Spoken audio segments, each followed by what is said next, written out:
Hello everyone, मैं doctor जिज्ञासा पांडे, भारतीय विश्वविद्यालय दूर डिपार्टमेंट ऑफ इकोनॉमिक्स की ओर से। पिछली क्लास में हम लोगों ने कोरिलेशन में दो मेथड पढ़े थे, कार्ल पियर्सन और स्पेयरमैन। आज हम इस टॉपिक का आखिरी पॉइंट है कि कोरिलेशन का क्या इम्पोर्टेंट और उसकी क्या आवश्यकता है, यानी सहसंबंध का महत्व और आवश्यकता हमारे लिए शोध कार्यों में कब और कैसे पड़ती है। चूँकि शिक्षा के क्षेत्र में हमें छात्रों की योग्यता, रुचि, क्षमता, प्रवणता आदि के विषय में जानकारी ज्ञात करनी होती है, जिससे उन्हें उचित परामर्श देकर हम उसका मार्गदर्शन कर सकें। साथ ही उन विषयों में उनकी योग्यता का कंपैरिजन भी करना होता है, और जिससे यह जाना जा सकता है कि एक विषय की योग्यता का दूसरे विषय की योग्यता में कैसा और कितना उनका संबंध है, कोरिलेशन है दूसरे विषय से। छात्रों की बुद्धि और उनके किसी भी क्षेत्र में प्रगति का संबंध भी जानना आवश्यक होता है, और इन सब बातों के लिए शिक्षा तथा खोज कार्य के लिए सहसंबंध ज्ञात करना आवश्यक होता है। अतः सहसंबंध में शिक्षा का महत्व हमको निम्न बिंदुओं के आधार पर होते हैं। जैसे हमारा पहला होता है need and importance and correlation, यानी योग्यता की तुलना। तो योग्यता चूंकि हम सिंगल सब्जेक्ट में नहीं कर सकते, दो विषयों को लेकर उसमें कंपेरिजन करना होता है। क्योंकि दो विषयों की योग्यता का सहसंबंध ज्ञात रहने से हमें किसी भी छात्र के एक विषय की योग्यता ज्ञात होने पर दूसरे विषय की योग्यता का अनुमान हम लगा सकते हैं। जैसे यदि हमें यह ज्ञात हो कि एक स्टूडेंट साइंस अथवा मैथ में योग्यता का कोरिलेशन ऊंचा और कोरिलेशन हमारा ऊंचा और धनात्मक यानी पॉजिटिव है, तो छात्र की गणित की योग्यता ज्ञात होने पर हम उसके साइंस की योग्यता का अनुमान लगा सकते हैं। सेकंड पॉइंट हमारा रहा है डायग्नोसिस एंड टिप्स, यानी निदान और सुझाव। जैसे कि हमने ऊपर बताया कि कोरिलेशन जानने पर एक विषय की योग्यता से दूसरे विषय की योग्यता का अनुमान लगा सकते हैं। यदि किसी भी छात्र की योग्यता अथवा प्रोग्रेस दूसरे विषय में उस अनुमान के अनुसार नहीं है, तो यह क्या कहलाता है? डायग्नोसिस। क्या कहलाता है? डायग्नोसिस कहलाता है। तो ये डायग्नोसिस कहा जाता है कि यह छात्र उस विषय में कितना योग्य होना चाहिए था और नहीं है, फिर भी इसके कारण और कठिनाई का हम पता लगाते हैं और उसे दूर करने का क्या देते हैं? टिप्स देते हैं, सुझाव देते हैं। थर्ड हमारा आ रहा है एजुकेशनल गाइडेंस एंड काउंसलिंग, यानी शैक्षिक परामर्श और निर्देशन। क्योंकि छात्रों की जो इंटेलिजेंसी होती है, बुद्धिलब्धि का विभिन्न पाठ्य विषयों में कोरिलेशन ज्ञात होने पर हम उनको शैक्षिक निर्देशन और परामर्श दे सकते हैं, एजुकेशनल गाइडेंस एंड काउंसलिंग दे सकते हैं, क्योंकि कौन कौन से विषयों का चयन करना चाहिए। फोर्थ हमारा आ रहा है प्रिडिक्शन। प्रिडिक्शन का मतलब क्या? पूर्वानुमान करना। चूँकि छात्रों की योग्यता और सामर्थ्य का भिन्न भिन्न विषयों से सहसंबंध ज्ञात होने पर यह पहले से ही जाना जा सकता है कि अमुक छात्र किस विषय में कैसा रहेगा। इसी प्रकार उनकी योग्यता और अभिरुचि में कोरिलेशन जानने पर यह अनुमान करके बताया जाता है कि अमुक छात्र अमुक व्यवसाय में सफल रह सकेगा अथवा नहीं। इससे छात्रों के भावी जीवन की दिशा निर्धारित करने में हमें सहायता मिलती है।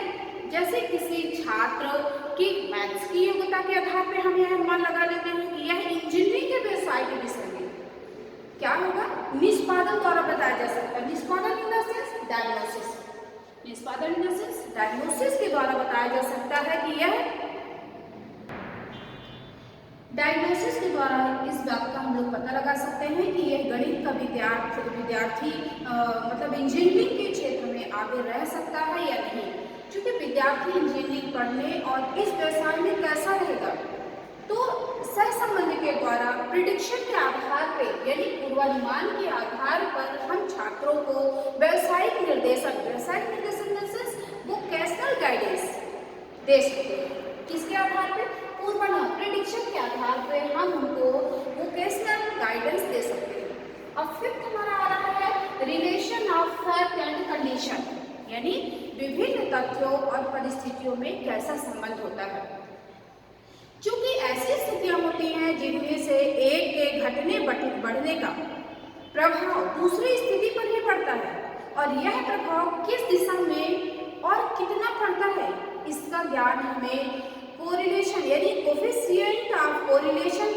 सहायता से प्राप्त होता है अथवा प्राप्त हो जाता है।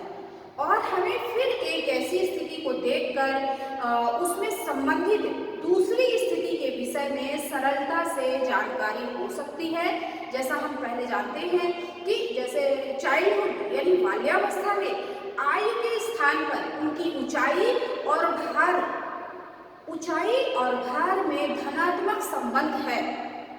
क्या है? चाइल्डहुड में जब बच्चे रहते हैं तो उनकी आयु के स्थान पर उनकी ऊंचाई और भार में धनात्मक कोरिलेशन होता है और इससे बालक की ऊंचाई और भार 1 वर्ष 2 वर्ष तक बढ़ते हुए ना देखकर हम इस स्थिति को गंभीरता से समझते हैं कि उनका शारीरिक विकास की ओर अधिक ध्यान देना आवश्यक समझते हैं लोग, कि उनकी आयु को ध्यान में ना देते हुए उनके भार और उनकी ऊंचाई को हम लोग अधिक महत्व देते हैं। इसी तरह उनके मानसिक विकास के क्षेत्र में विभिन्न मानसिक शक्तियों में भी कोरिलेशन होता है और एक मानसिक शक्ति के विकास से हम इस सहसंबंध के आधार पर कोरिलेशन के आधार पर दूसरी मानसिक शक्ति के विकास के विषय में हम जान सकते हैं। अगला उपयोग हमारा आ रहा है कि यूज ऑफ एक्शन रिसर्च, यानी हमारे कोरिलेशन का शैक्षिक यानी क्रियात्मक अनुसंधान में भी इसका उपयोग होता है, क्योंकि इसका प्रयोग कक्षा के क्रियात्मक शोध कार्यों में अधिक किया जाता है। चूंकि अब नेक्स्ट पॉइंट हमारा आ रहा है यूज ऑफ कोरिलेशन कोफिशिएंट, यानी सहसंबंध का क्या उपयोगिता है। तो सहसंबंध ज्ञात करने की हम जैसे कई विधियां हम पढ़ चुके हैं, लेकिन जो हमारा पियर्सन का सहसंबंध है उसका उपयोग हमारे रिसर्च कार्य में शोध के क्षेत्र में अधिक उपयोग होता है।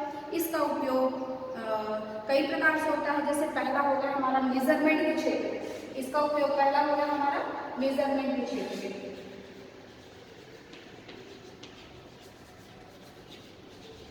मेजरमेंट के क्षेत्र में पहला सबसे पहले इसका उपयोग क्या है? हमारे मेजरमेंट के क्षेत्र में सबसे अधिक होता है। पद विश्लेषण में विभेदीकरण की शक्ति की गणना करने में इसका उपयोग होता है। दूसरा हमारा परीक्षण की विश्वसनीयता की गुणक की गणना करने में इसका प्रयोग होता है। तीसरा परीक्षण की वैधता गुणक की गणना करने में इसका प्रयोग होता है। चौथा हमारा कारक वैधता के लिए यानी कारक फैक्टर एनालिसिस में भी इसका प्रयोग किया जाता है।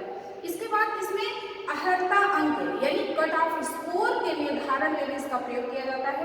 क्योंकि शोध कार्य में जिनमें सहसंबंध हमें ज्ञात करना होता है तो पियर्सन के विधि के द्वारा ही हम उसको ज्ञात करते हैं, उसमें कोरिलेशन।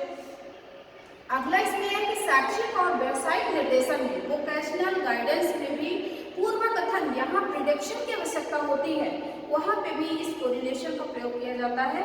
नेक्स्ट बुद्धि संबंधी सिद्धांतों का प्रतिपादन करने में भी इस विधि का इस विधि के द्वारा हम सहसंबंध गुणक से ज्ञात कर सकते हैं।